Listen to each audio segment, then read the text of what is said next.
আজকে আমি বানাচ্ছি চিংড়ি দিয়ে লাল পাতার পাতুরি। চিংড়ির মধ্যে ধনেপাতা দিয়ে দিয়েছি। এবার দিয়ে দিচ্ছি নুন, এবার দিয়ে দিচ্ছি হলুদ,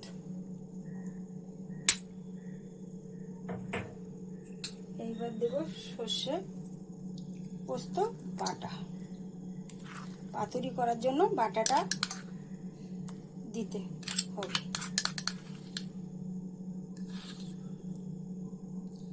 আর একটু কাঁচা সর্ষের তেল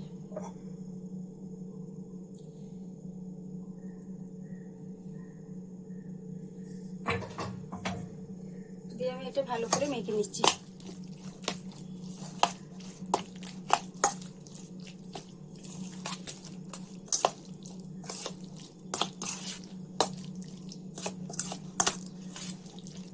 যত ভালো মাখবো তত ভালো গন্ধটা ওর মধ্যে দিয়ে ছড়াবে। খুব গন্ধ দেয়, খুব ভালো হয়। এই পাতুরিটা একদিন বানাবেন, খুব সহজ, ঘরে থাকা উপকরণ দিয়েই তৈরি, খুব ভালো। এবার আমি দিয়ে দিচ্ছি লাউয়ের পাতা, তাতে চিংড়ি মাছ।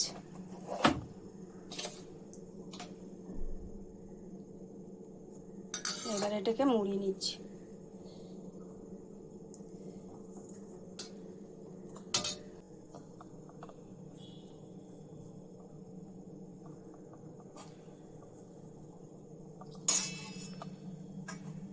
এবার দিয়ে দিচ্ছি একটা টুকটাক দিয়ে আছে, বন্ধ করে দিলাম মুখটা।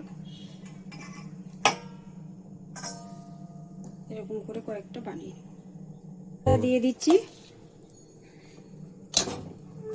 লাল পাতার পাতুরি। এবার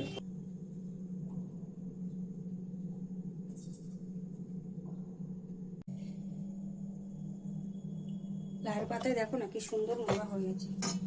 গ্যাসটাকে জ্বালিয়ে দিচ্ছি। তাওয়াটা গরম হোক, হালকা একটু তেল দেবো, দেওয়ার পরে এগুলো সাজিয়ে সাজিয়ে বসিয়ে ঢেকে দেবো। দেখুন তাওয়ায় একটু তেল দিয়ে নিচ্ছি।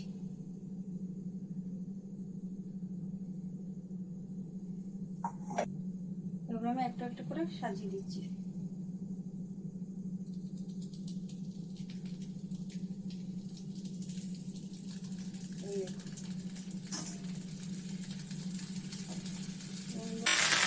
আমি কিছুক্ষণ বলবো, ঢাকা দিয়ে দিচ্ছি।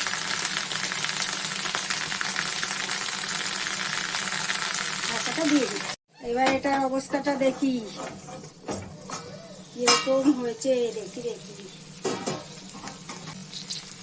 ওই তো সুন্দর হয়েছে আকৃতি। লাল পাতার পাতুরি, একটু পাতাটাও ফেলা যাবে না।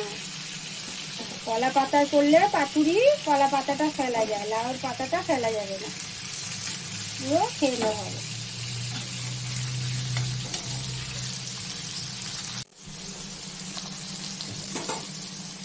পাতুরিটা আর এক মিনিটে হলে হয়ে যাবে।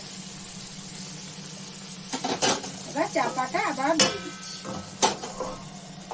ব্যাস, দেখি কতটা হয়েছে। এটা খুব সুন্দর হয়ে গেছে।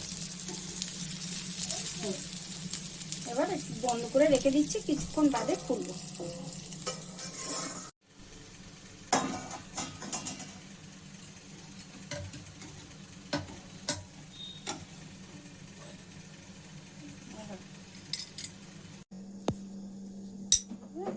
কলা পাতা যেরকম বাদ যায়, এটার কিছু বাদ যাবে না, সবগুলোই খাওয়া যায়। মেখে ভাতে, গরম ভাতে,